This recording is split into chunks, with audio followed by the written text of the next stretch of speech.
ప్రస్తుతం మనతో పాటు ప్రముఖ ఆధ్యాత్మికవేత్త వేదిక్ ఆస్ట్రాలజర్ గోనుగొంట్ల సురేష్ బాబు గారు ఉన్నారు. గురువుగారితో మాట్లాడతాం. నమస్కారం గురుగారు. మణికంఠ గారు నమస్కారం అండి.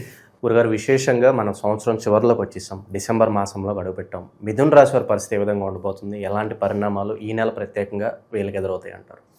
సో మిథున రాశి కనుక చూసుకుంటే పెద్ద ఒడుదుడుకులు లేని రాశి ఏదైనా ఉందంటే మిథున రాశి. అంటే చాలా బాగుందని చెప్పలేం, బాగలేని చెప్పలేం, స్టేబుల్గా వెళ్ళిపోతూ ఉంటుంది అనమాట. అయితే ఈ రాశి వాళ్ళకి ఇంకా ఏమైనా కనుక ప్రాబ్లమ్స్ ఉన్నా లేదంటే ఏదైనా ఉన్నా కానీ ఇప్పుడు మనం ఇయర్ ఎండింగ్లో ఉన్నాం కాబట్టి చక్కగా ఈ టైంలో ఒకసారి జాతకం చూపించుకుంటే మనకి ఏమైనా కొంతమంది అప్స్ అండ్ డౌన్స్ ఏమైనా ఫేస్ చేస్తుంటే మనం వాటిని అడ్రస్ చేసేవచ్చు. మనకి డయాగ్నోస్ చేసి ఎలా ఎందుకని చెప్పేసి తగిన పరిహారాలు తీసుకుంటే బాగుంటుంది. అయితే మనకి మన డిసెంబర్ మంత్లో ఉన్నా మీరు చెప్పిన విధంగా టైం చాలా ఫాస్ట్గా వెళ్ళిపోతూ ఉంది. ఇది చెప్పబోయేది నేను రాశి ఫలాలు 3వ ఏడు సక్సెస్ఫుల్గా చెప్తున్నాను. ఇది సోషల్ మీడియాలో రాశి ఫలాలు కానీ ఇవేంటంటే నేను కూడా almost 3 years about to close అనమాట. ఈ మిథున రాశి కనుక మనం చూసుకుంటే డిసెంబర్ మంత్ యొక్క విశిష్టత 2 ఉన్నది. ఒకటి ఏంటంటే ఈ మంత్ 16th నుంచి ధనుర్మాసం స్టార్ట్ అవుతుంది. సో మనకి తెలుగు రాష్ట్రాల్లో అన్నీ మనకి చంద్రమానం ప్రకారం పట్టం చైత్రం, వైశాఖం, జ్యేష్టం, ఆషాఢం అంటాం. అయితే ఈ ధనుర్మాసం వచ్చేటప్పటికి సడన్గా సూర్యమానాన్ని ఫాలో అవుతాం. అది ఒక చాలా వెరీ ఇంట్రెస్టింగ్ అనమాట. మనం ఈ ఒక్క మాసాన్ని కనుక సూర్యుని బట్టి సూర్యుడు ధనుర్మాసంలోకి ఎంటర్ అవుతున్నా కానీ ధనుర్మాసాన్ని ఫాలో అయిపోతాం.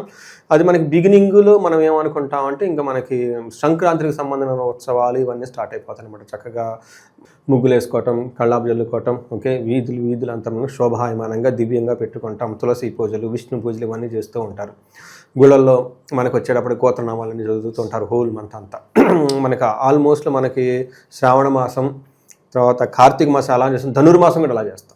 సో ఈ మాసంలో అయ్యప్ప స్వాములు కూడా చాలా ఎక్కువ మంది మకర దర్శనానికి వెళ్తూ ఉంటారనమాట. ఈ రెండుటికి సంబంధించి ఒకటి ఇయర్ ఎండ్లో ఇది ముఖ్యమైన లాస్ట్ మాసం. ప్రతి ఒక్కళ్ళు ఏమంటారు ఆత్మ పరిశీలన చేసుకోవటం, గ్రోత్ రిలేటివ్గా ఎలా ఉంది ఏంటి, తర్వాత నెక్స్ట్ ఇయర్కి ఎలా ఉండబోతున్నాము, ఇవన్నీ చేసుకునే ఒక మాసం. ఈ టైంలో ఇండివిజువల్గా జాతకం చెక్ చేసుకుంటే ఇంకా చాలా చాలా బాగుంటుంది. దీంతో పాటు మనకి ధనుర్మాసం కూడా స్టార్ట్ అవుతుందని చెప్పుకోవాలన్నమాట. సో ఇలాంటి మాసంలో మిథున రాశి వారికి ఎలా ఉందో మనం చూద్దాం.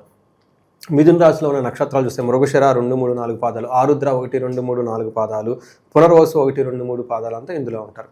పేరు బలం కనుక చూసుకుంటే కా, కీ, కు, ఖం, జ్ఞ, చ, కే, కో, హ అన్న ఈ అక్షరాలంతా ఇందులో ఉంటాయి అన్నమాట. అయితే ఈ మిథున రాశిలో ఈ మాసంలో 5 గ్రహాల యొక్క చేంజెస్ వీళ్ళ మీద ఉండబోతున్నాయి. ఒకటి సూర్యుడు, కుజుడు, బుధుడు, శుక్రుడు. అయితే ఈ మిథున రాశి వాళ్ళకి కొంచెము గురువు గ్రహం కూడాను మళ్ళీ తిరిగి తన స్వస్థానంలోకి రావడం జరుగుతూ ఉందన్నమాట. లాస్ట్ 40 days 50 days ఒక రకం చాలా బాగుందని చెప్పవచ్చు, ధన ప్రవాహం అదంతా. అయితే ఇప్పుడు యాస్టీజ్గా నార్మల్కి వెళ్ళే అవకాశం ఎక్కువ ఉందన్నమాట. సో ఈ ప్రకారం కనుక మనం చూసుకుంటే లఘు గోచారం, సూక్ష్మ గోచారం అన్న కాన్సెప్ట్ మన మహర్షులు ఇచ్చిన దాంట్లో చూస్తే వెరీ సూక్ష్మంగా ఎలా ఉంటుందో చెప్తారు. 3 ముక్కల వార్తల్లో మనకేమంటారు, వార్తల్లో ముఖ్యాంశాలలాగా లేకపోతే హెడ్లైన్ సమరీ లాగా చూసుకుంటే వీళ్ళకి సూర్యుడి వల్ల యాత్రలు చేసే అవకాశం ఎక్కువగా ఉంటుంది. యాత్రల్లో ఇబ్బందులు పడతారు. చాలామంది లాంగ్ వెకేషన్కి వెళ్ళే అవకాశం కూడా ఎక్కువగా ఉంటుంది. ఈ టైంలో జనరల్గా ఎక్కువ ఐటీ వాళ్ళంతా వెళ్తూ ఉంటారు, ఎన్ఆర్ఐలంతా. కుజుని వల్ల శోకం, విపరీతంగా ఫిజికల్గా టైర్డ్నెస్ వచ్చే అవకాశం ఎక్కువ ఉంటుంది. బుధుని వల్ల రావాల్సిన విజయం ఎక్కడైనా కనుక ఉంటే ఎక్స్పెక్ట్ చేసిన టైంలో దూరం అయ్యే ప్రాబ్లం ఎక్కువ ఉంటుంది. సో శుక్రుని వల్ల విపత్తి, గొడవలు, అనవసరమైన ట్రబుల్స్ వచ్చే అవకాశం ఎక్కువగా ఉంటుంది. ఈ ట్రబుల్స్ కూడా జెంట్స్ అయితే లేడీస్ ద్వారా, లేడీస్ అయితే జెంట్స్ ద్వారా వచ్చే అవకాశం ఉంటుంది. ఓవరాల్గా కనుక చూసుకుంటే ఈ మంత్ అంత అనుకూలంగా అయిన మంత్ కాదు. లాస్ట్ 2 monthsతో కంపేర్ చేస్తే కొంచెం ఇబ్బందులకు గురయ్యే అవకాశం ఎక్కువగా ఉంటుంది ఈ మంత్లో, గుర్తుంచుకోవాలి. సో మనకి సంస్కృతంలో మహర్షులు ఏం చెప్తారంటే డీటెయిల్స్గా కనుక చూసుకుంటే సూర్యుడు 7వ ఇంట్లో ఉంటే సామంత జన విద్వేష దారాపీడ సుతామయం ఉత్సాహ భంగకారిణి గోచారస్తే సప్తమే రవి అని చెప్తారు. గోచారంలో జన్మరాశి నుంచి కౌంట్ చేసుకుంటే 7వ ఇంట్లో సూర్యుడు కనుక ఉంటే ఏమవుతుందంట, సామంత జన విద్వేష. ఎవరైనా మిడ్ లెవెల్ మేనేజర్స్ ఉంటే వాళ్ళకి ఉన్న ఎంప్లాయీస్ని వీళ్ళని ద్వేషిస్తూ ఉంటారు, వీళ్ళకి సపోర్ట్ చేయరు. అంతేకాకుండా ధారాపీడ సుతామయం, ఈ టైంలో భార్యకు హెల్త్ కాంప్లికేషన్ రావడం, పిల్లలకి అనారోగ్యం వచ్చే అవకాశం ఎక్కువ ఉంటుంది. అంతేకాకుండా ఉత్సాహ భంగకారిణి, ఉత్సాహంగా ఎనర్జెటిక్గా ఏదైనా పని చేస్తూ ఉంటే వేరే వాళ్ళు వచ్చి ఇలా డిస్టర్బ్ చేస్తూ ఉంటారు. అంతేకాకుండా ఫిజికల్గా టైర్డ్నెస్ ఉండటం ఏమంతా ఎక్కువ ఉంటుంది.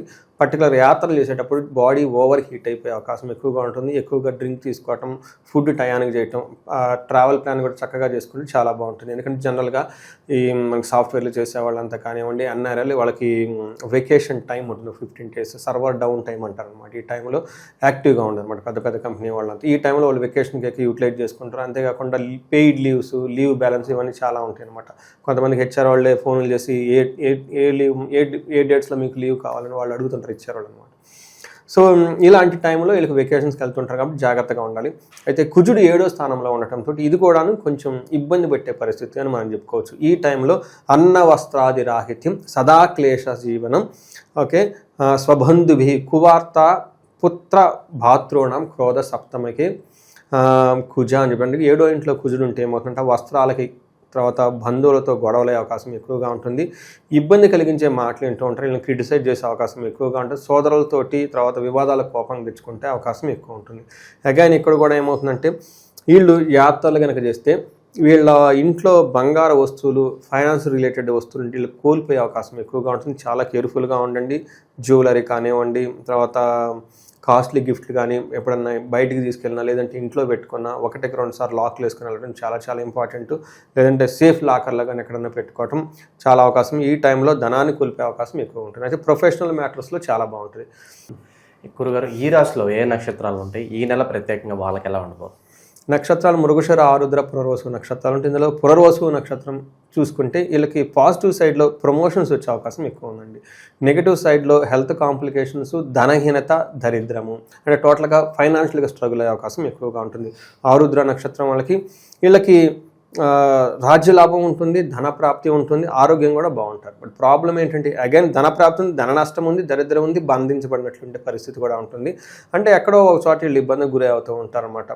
నెక్స్ట్ పునర్వసు నక్షత్రం వాళ్ళకి ధనప్రాప్తి బాగుంటుంది. ఓవరాల్గా చూసుకుంటే సేఫ్గా ఉంటారు. కానీ వీళ్ళకి ప్రాబ్లం ఏంటంటే ధనహీనత ఉంది, బంధించబడినట్లు ఉంటారు, భయము, రోగము చెప్తూ ఉంటారు. ఈ టైంలో వీళ్ళకి హెల్త్ కాంప్లికేషన్స్ ఉంటుంది, ఏదో ఒక ప్రాబ్లంలో బంధించబడిన పరిస్థితి ఉంటుంది, ధనం కూడా లేకుండా ఇబ్బంది పడే అవకాశం ఎక్కువగా ఉంటుంది. సో ఇది ఓవరాల్గా నక్షత్రం ప్రకారం అని చెప్పుకోవచ్చు.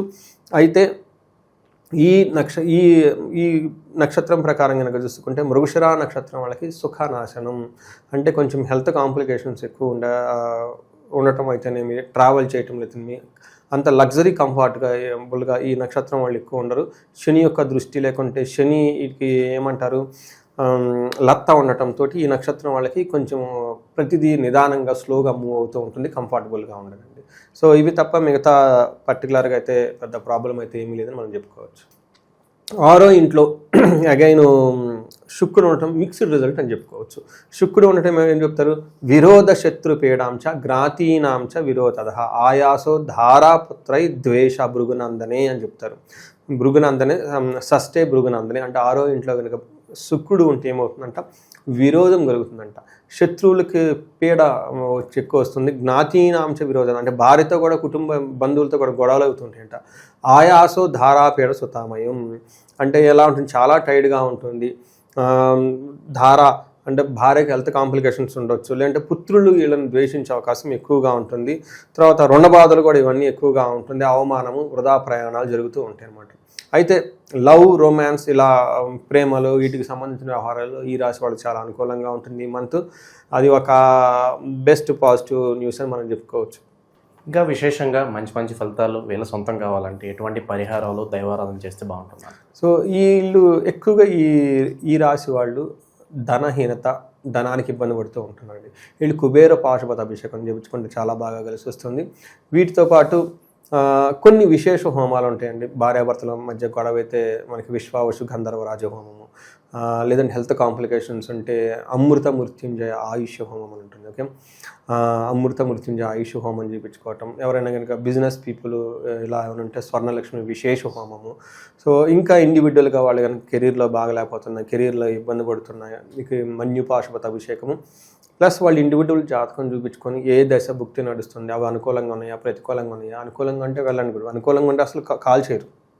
ప్రతికూలంగా ఉంటేనే ఎక్కడో ఆగిపోయామని ఉంటారు. అది రియలైజేషన్ ఇస్ ఫస్ట్ ఇంపార్టెంట్. ఆగాము అని డైరెక్షన్ నీడెడ్, ఏంది ఎలా అని ఇవి చేసుకుంటే చిన్న చిన్న పరిహారాలు లైఫ్ అనేది చాలా స్మూత్గా వెళ్తుంటుంది, బాగుంటుందండి.